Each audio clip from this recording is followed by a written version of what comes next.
I don't know about you, but my prayer right now is not as noble as these profound words that we just heard from Corinthians. I notice that I have fallen from grace, and I am as divided as this country. This is what my prayer sounds like right now. This is Psalm 60, a modern interpretation again by Christine Robinson, and I share it in case some of you can relate.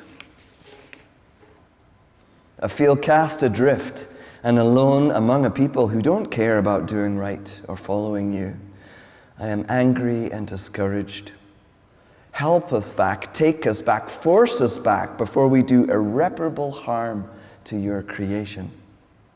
Shake the earth, flood the land, burn us up, dry us out, but especially come close so that we can see you and know your love for us and for all the earth. A still small voice in the heart says, "You are all mine, and I claim you. I walk with you when you do my will. I nudge you to life. I help you in hard times. Together, we will prevail." One more psalm from Christine Robinson, modern interpretation. This is Psalm 46. Remember, I'm trying to get back to Corinthians. I'm using these prayers to get back to that place of love.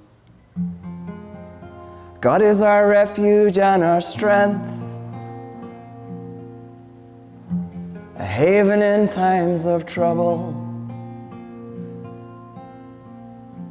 Therefore we can be calm though the earth shakes, though the nations change and though the sea rises. Our trust is in the Holy One, who's making the heavens and the earth, who is with us in the midst of the city and in our own hearts.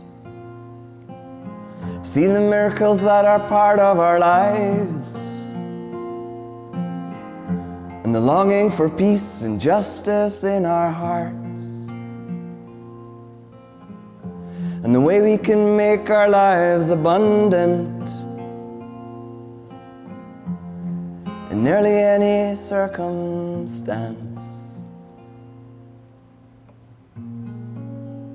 God whispers to us, "Be still and know that I am God, and I am with you till the ends of the universe and through all time."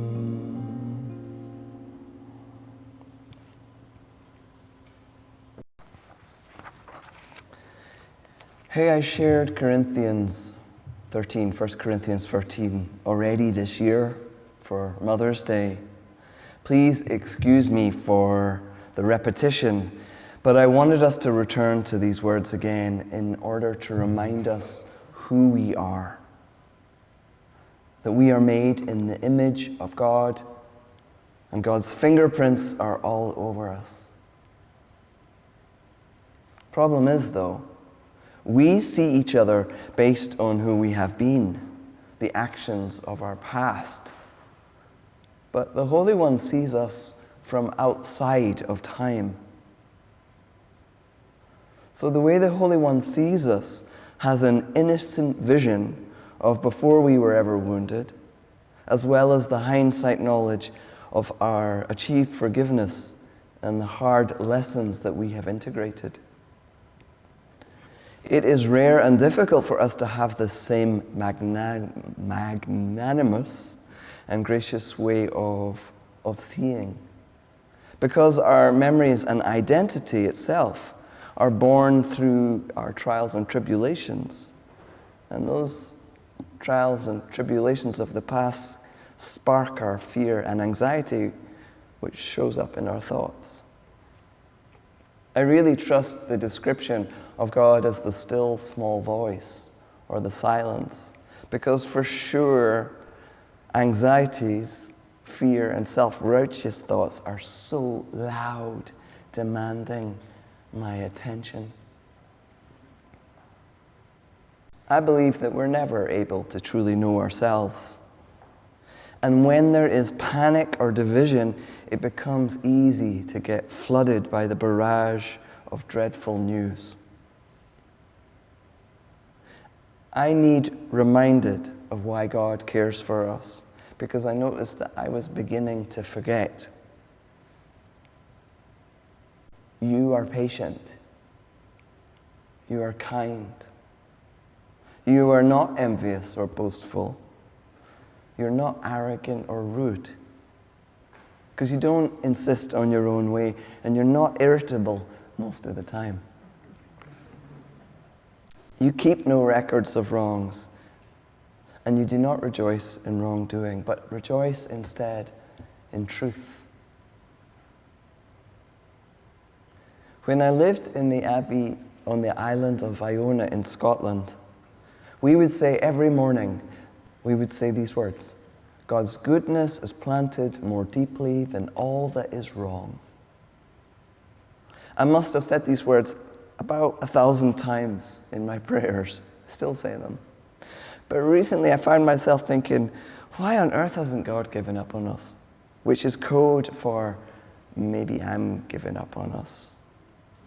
I catch this wounded thought and return again to what I deeply know, that God's goodness is planted in us more deeply than all that is wrong. One of my heroes, who I'm going to talk about a lot today, is Teresa of Avila. Now, she lived in Spain 500 years ago, and she has a lot to say about this. She described the human soul as a beautiful crystal, so perfect in God's eye that this is where the Holy One chooses to dwell. But evils and the difficulties of life wear us down, and our capacity to reflect God's light gets dulled or covered over, like the crystal gets covered with a cloth. A contemporary of mine who also lived in the Abbey on Iona is John Philip Newell, and he says this. He's talking about original blessing and original sin. We have forgotten who we are and have fallen out of true relationship with the earth, with one another, and thus the path to well-being is not about becoming something other than ourselves.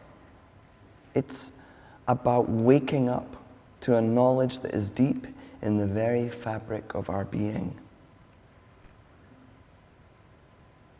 The monk from the 1950s and 60s, Thomas Merton, said that spiritual awakening begins when we understand that we are deeply understood. That the energy and matrix of this cosmos is entirely interconnected. Somehow, who we are and what God is knit together, fused. In Psalm 139, the psalmist praises God, who tenderly knit us together in our mother's womb. Before a word is on my tongue, Lord, you have known its meaning through and through. You are with me beyond my understanding, God of my present, my past and future too. And although your Spirit is upon me, for you created me and shaped me, gave me life within my mother's womb. For the wonder of who I am, I praise you. Safe in your hands, all creation is made new. Spiritual awakening starts when we realize that we are understood more than we understand ourselves. Even before we speak, the words are truly heard and understood. And here's the important thing to remember. It is deeply personal. The psalmist says elsewhere that every tear we cry is collected in God's bottle. That's a really odd one. I love that one. And that every hair on our head is counted. In the enormity and of this complex cosmos, something of our personhood is cherished by God. Or to use more biblical language, we're told that there's already a place prepared for us in the mystery. John 14, 2-3 says this, "My Father's house has many rooms. I'm going there to prepare a place for you.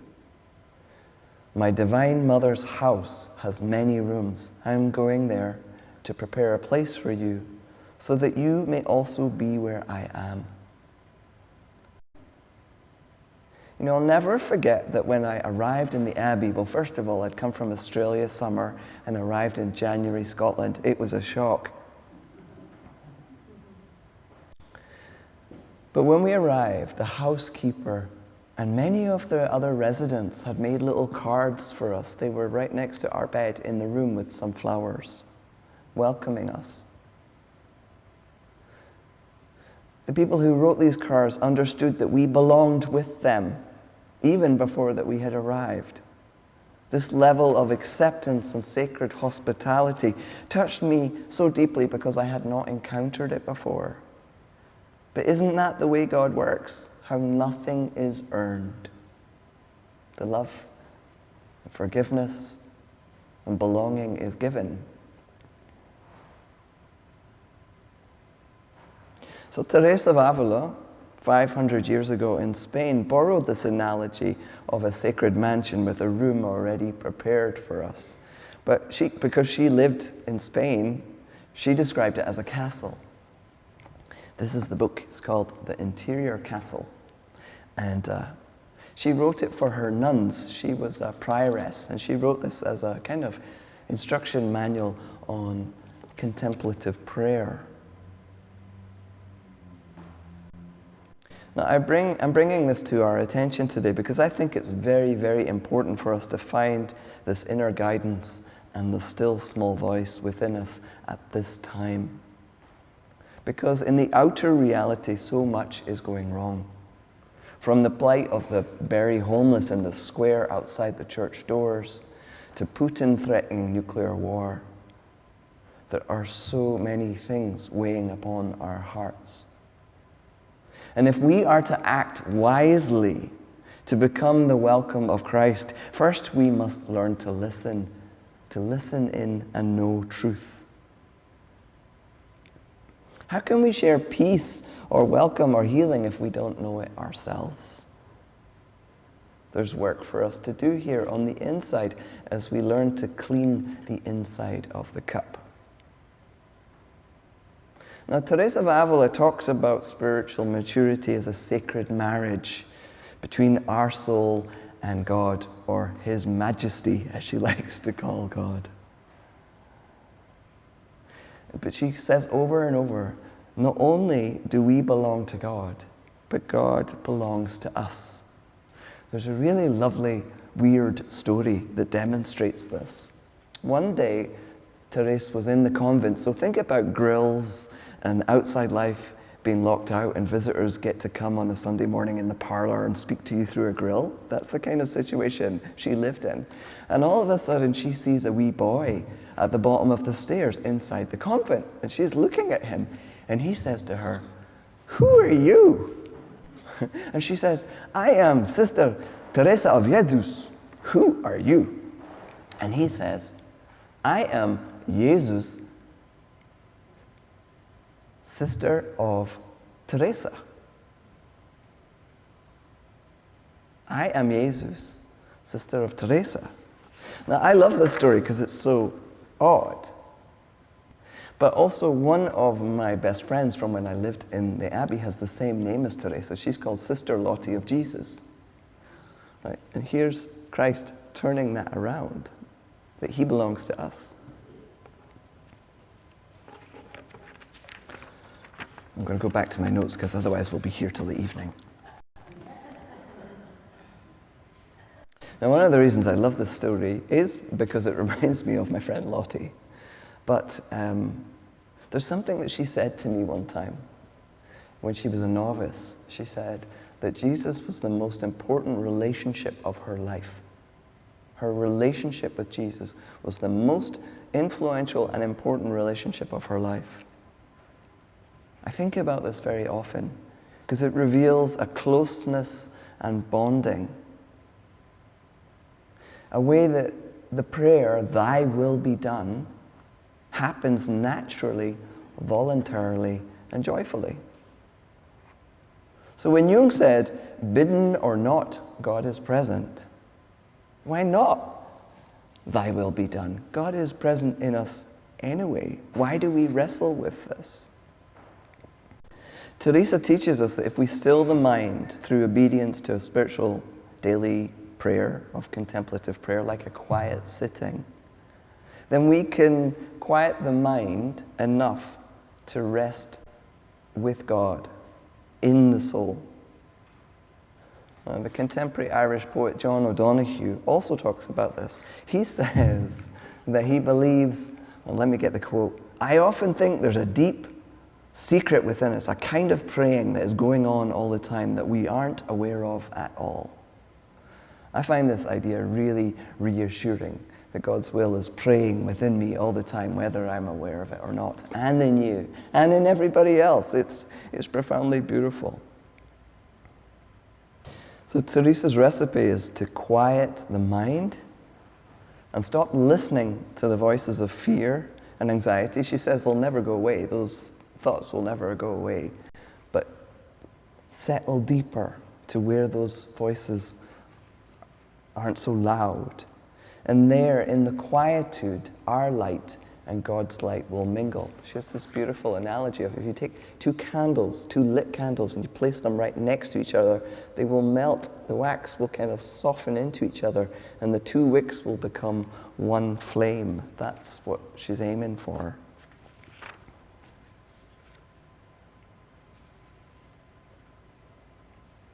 And when that happens, she says, when God gets into the walls of your soul, even for a second, it's enough to sustain you for the rest of your life. Now, Teresa uses very sexual language for God, which is not what you expect from a nun 500 years ago, but even I am blushing. She says, when God presses himself so firmly against the inside of the soul, there is no doubt that she was in God and God was in her. Now, I had an experience like this one time, but it wasn't at all sexual. I was walking down a road. I was broken to my knees, and I realized that I didn't know that I could keep walking. I didn't know that I could face a situation that was more than I could bear. And I was standing on the road thinking, I can't go a step further. And I remember all of a sudden there was a compassion in me and a lightness in my blood and in my breath that reassured me that no matter what went wrong, I would get through it. Thy will be done. When I couldn't carry myself, it was more like, you know that poem about footsteps in the sand, where we are carried? That's exactly what it felt like. Can some of you relate? Yeah, we've all had crap times. I share this because I want to tell you that I deeply believe that within us is an ocean of compassion and a resilience so much greater than our separate selves. This is worth pursuing. Now, the reason I know so much about Teresa of Avila and her teaching is because I was commissioned to translate one of her prayers called the Bookmark Prayer into song. And I'm going to sing it for you with you, actually. It's a chant after the benediction. But in closing, I'd like to read you this prayer. This is Mirabai Starr's translation. Let nothing disturb you. Let nothing frighten you. Everything passes. God alone is unchanging. Whoever has God lacks nothing. With patience, all things are possible. God alone is enough. I'm going to repeat this prayer, but this time I invite you to close your eyes. Imagine yourself in your medieval castle, bring up the drawbridge so that you are alone with God. And in your imagination, maybe sit by a little fountain in a courtyard under a fig tree and hear these words again. Let nothing disturb you. Let nothing frighten you. Everything passes. God alone is unchanging. Whoever has God lacks nothing. With patience, all things are possible. God alone is enough. Teresa tells us that once we found that place of oneing, of union, where our light and God's light shine together, then we return to the demands of our life and the community that we are part of. We return to the work of loving our neighbor, responding with care and prayer to those in our sphere of influence. Nothing changes, except we change, and our actions become steeped in prayer and possibility. Amen.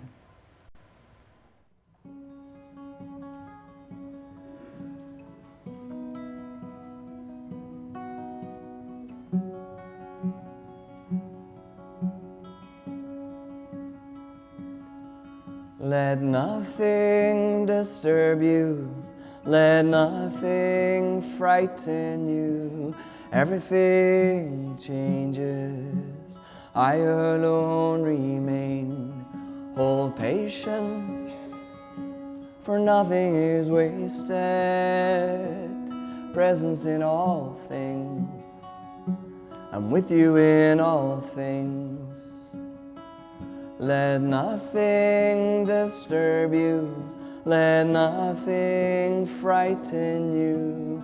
Everything changes, I alone remain. Hold patience, for nothing is wasted. Presence in all things, I'm with you in all things.